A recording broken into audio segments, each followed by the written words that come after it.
Welcome to The People's View, a program dedicated to discussing local, state, and national issues and their effect on the American people. The People's View provides a platform for state representatives and national figures to present their viewpoint. Whether it's social, economic, or financial topics, you'll hear it on The People's View.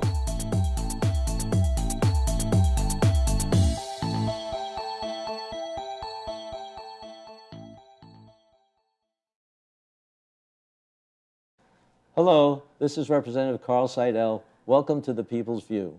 The People's View is sponsored by the Nashua City Republican Committee. And if you want to find out more about the Republican Committee, go to nashuagop.org. And tonight we have candidate for representative in Ward 4, Elizabeth Van Twuyver.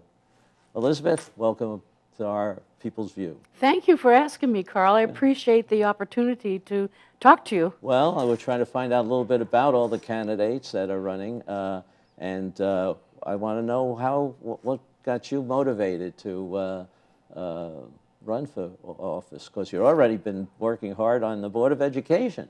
Well, that's one of the reasons why I decided to run for a state rep in Ward 4 is because of the work that I have on the Board of Education.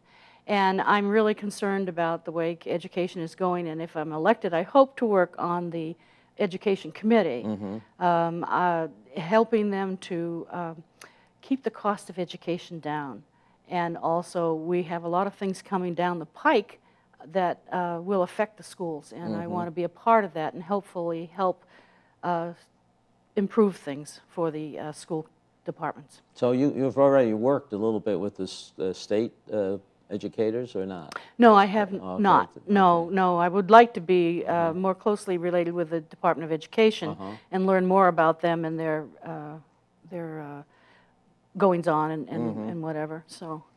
Okay. Is there any particular legislation that you're thinking of now to help out reach those objectives you just mentioned? Well, no, not really. I want to go up there with an open mind and more of a gatekeeper to make sure the wrong things don't get in, and also to understand what the whole state needs as far as education.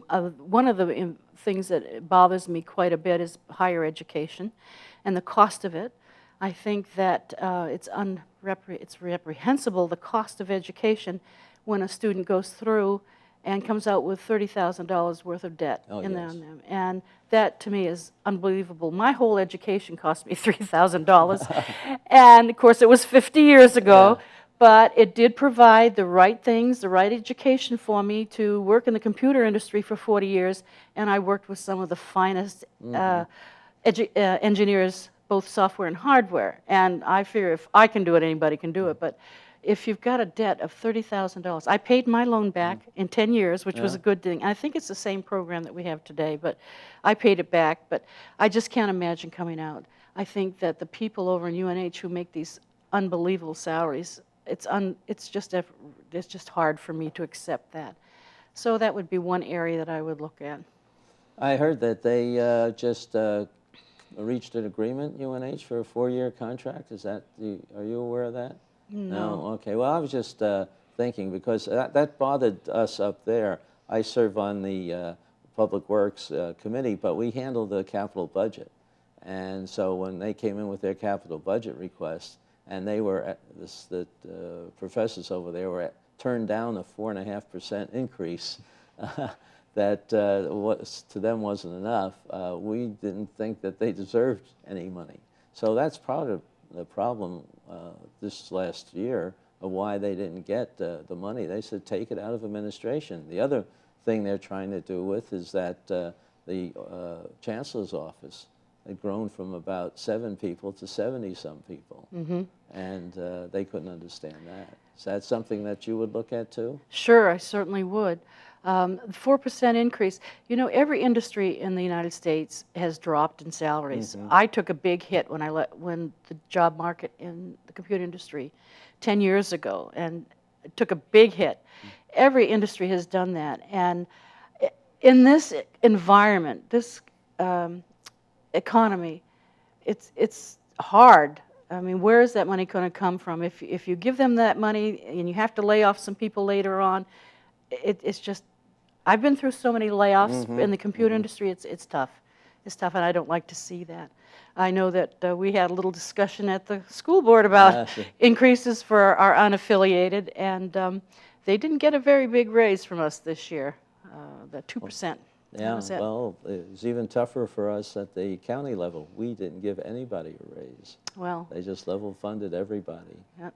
We got into a little problem with that with some of the contracts that came up, but we just felt that we had to get that money under control.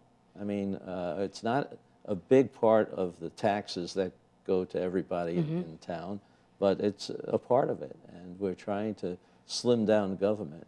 And I think that's what you'll see in general when you get up to Concord. We're trying to make the government more smaller, more effective, and more responsive to the voters. So, what other things are you're thinking of about doing when you're up there, or learning the ropes? Learning the ropes. It is difficult. The first year, it is difficult. It's difficult. And I found that on the school board, too. This is my first year on the school board in Nashua. It's been most rewarding. I always like to be on the learning curve, on the uphill side of that. And it is time-consuming, but it takes a lot of research, I think, to understand each of these laws and the ramifications. I think all too often we put in these laws that we don't understand the consequences of. And you're bound to hurt somebody and help somebody else. And so I would go up there with an open mind and hopefully learn a lot the first year, learn the lay of the land. But also, taxes. No taxes. Right, no taxes. I'm definitely for that. I enjoy that immensely. I like knowing that my property tax is the only tax that I have to pay, and I can watch that. Yeah.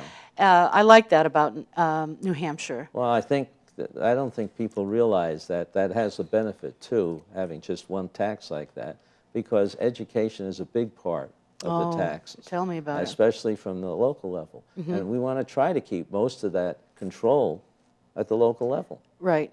I agree with that. Provide some guidance, but no demands on them to do things, to spend money.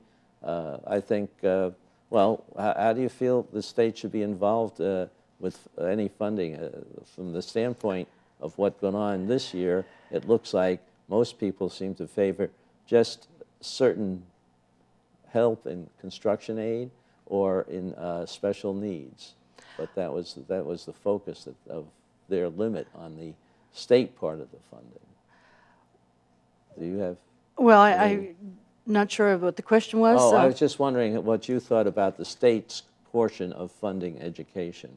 Where would that be focused on? Well, we have a great need in Nashua for special needs. We have, our demographics are quite different than most places. And we have low income and a lot of special needs. We spend a lot of money on that. And I think in Nashua we do quite a bit for the affluent students who come from affluent families. The other thing I'm interested in is the technology and how that will be used in the local schools. I think that it's amazing to see these kids using laptops and iPads. They get so excited about it, and but it's going to be costly. It's going to be very costly, and it is I think a delimiter between the affluent and the poor. And I think that we're kind of the computers are kind of blocking out the poor people. They can't afford to have these at home, so what are you going to do? They're great learning tools. This Khan Academy that people are talking about right now, it's dynamite, where he goes in, the students can do this at home. It really is remarkable, but I'm a little concerned about how we use technology in the school system. I come from a technological background, working in computers, and I'm all for them, but I think they need to be used with judicial. Yeah. And the cost, it's going to be quite costly. So. Now, you have computers there. Are they all always just kept in the school? There's none that can be taken home or anything? I think the students can take them home. I think that some of them can be taken home. Okay. Yeah. Because I know that... but not everybody has them. Yeah, well, that's true. That's unfortunate. But education in general is using computers more and more. I mean, universities are using it. Yes. And that was an article that I read just recently about how many people are actually graduating, getting degrees now, and never coming to school. They're doing all by computer and having all their tests. Distance and learning, like yes. That. Yeah.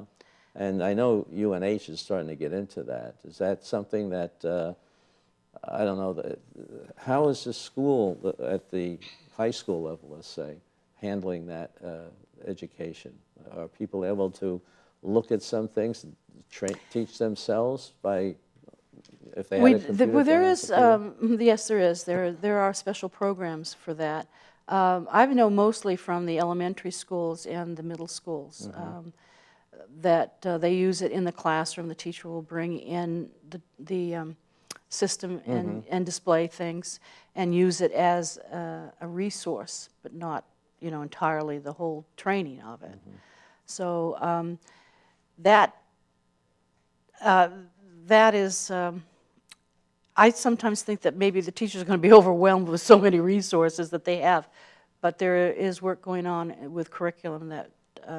Particularly in the math area in the middle schools. We just adopted a new book series for our curriculum, and there are resources for teachers, so it's online and hard copy. So, now, are the parents able to keep abreast of what their children's progress is? Yes, they are. We have an online system where they can go in and look at what their test scores from the children and their homework type of thing. Kids can't hide anything. No, they can't hide anything.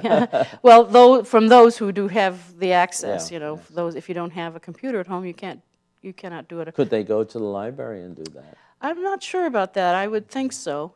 I would hope so. I mean, it's a valuable access that they have, and now when both parents are working, it's hard sometimes to get them to come into a teacher, to meet with the teacher or anything like that. And if they could follow and make sure that their child is doing things at least reasonably well. Well, I think it shouldn't take away from the parent-teacher conversation either. But sometimes they just can't do it, unfortunately. Yeah. I mean, especially in this economy. Isn't it amazing what technology is doing for us? Oh, yeah. Making everything much more accessible for parents. And that does help with schedules and everything. So how's the campaign going? How are you liking doing a campaign? You campaigned for the Board of Education, but... Oh, that was a breeze. The campaign for the Board of Education was a breeze because I was uncontested at that time, and so I got in. I have competed before in Ward 4, and it's exciting. Getting all your materials together, and right now I'm in the process of getting that. We don't have a primary. Mr. Richard Miller, excuse me, is running along with me, and my focus is education. His focus is business and jobs. So I think we're a great pair. Yeah. I think it's time for a change in Ward 4. The people that are in there, the Democrats have been there for a long, long time. I think it's time for a change, and I think that our team, Richard and I, can bring a lot to our ward. And I think that we'll make a good impact in Concord also. That's good, and we'll be having Richard in here soon, too. Oh, good, good. To give us a little bit about his perspective on running there. But it is a compact ward, and it's one that's been well established. It is. It did have some little changes, I guess, in the boundary lines, but not much. Not much. Way back when, and I don't remember when, my street was changed from Ward 2 to Ward 4. I don't remember what year that was, but it is primarily a Democrat ward, and we've had David Glenick was a Republican that took one seat when Tom L. Sears, that was the last time I ran too. Oh, yeah. Yeah, and David won the seat that time, which was good. And I think that we had one last time, we took one of those seats. But So hopefully we'll have two this time. Good. Yes. Well, yeah. I hope so too. I do too. You've been a resident then of Nashua for quite a while? Oh, yes, 30 years. I was born in Quincy, Massachusetts, moved all around the United States, and came back after I got my degree in computer science. And my brother was living in Quincy, and then I took a job with Digital Equipment Corporation, moved up to Nashua, loved it, and have stayed. I have a nice home over on Pine Hill Ave, and 30 years. 30 years? 30 years, so I'm not a native yet, I don't think. Not considered a native. I've only been here 10 years, so I understand. Yeah, yeah, but I love Nashua. It's just a lovely place to live. It is. And the people are nice, and I think that they deserve somebody like you who will be looking out after their money. Well, I have a good eye for that. Okay, well, very good. Thank you very much for your time. Is there anything else you want to tell the audience? You have a... Well, I do. I have a quote that I okay. want. This is from the Constitution of the United States, a little pamphlet I picked up at a political meeting. And it is a quote by George Washington, and it says, "A primary object should be the education of our youth in the science of government. In a republic, what species of knowledge can be equally important, and what duty more pressing than communicating it to those who are to be the future guardians of liberties and of the country." So education is our key. Lifts people up out of poverty. It helps our society, and our political structure cannot survive without educated people. And I think that we have been negligent in the past years about concentrating on education. And so that's my focus, and I hope to bring some good things. Well, good luck, and I'm sure that the people will benefit if they elect you in the coming election. They definitely will. I do my research, and I am committed. And your email address is on the Oh, yes. on the screen, I think. Hopefully that, yes. And so they can contact you with any questions. That's right. It's evantwyver@comcast.net, and there are a lot of loopy letters in there, so make sure you write it down. Exactly. Well, that exactly, way. because... Is that Dutch background? Yes, it is. It is. Yeah. My father was born in Holland, Oh. and he came over in 1926. Naturalized legally, and he was very proud of his heritage. Good. And Yeah. so, yeah. and Mr. Heitmiller is German, so Oh, okay. we're good. We're good pair. A good pair. Yeah. Well, thank you again, and we'll hope to see you once more before the election. Okay, I'll be Final glad to election come in back, November. and thank you, Carl. Good. It's been fun. Welcome. Thank you very much. And good evening. Listening to People's View. Don't forget, if we want to get involved at the Republican organization in Nashua, just go to NashuaGOP.org. Okay, thank you and good night.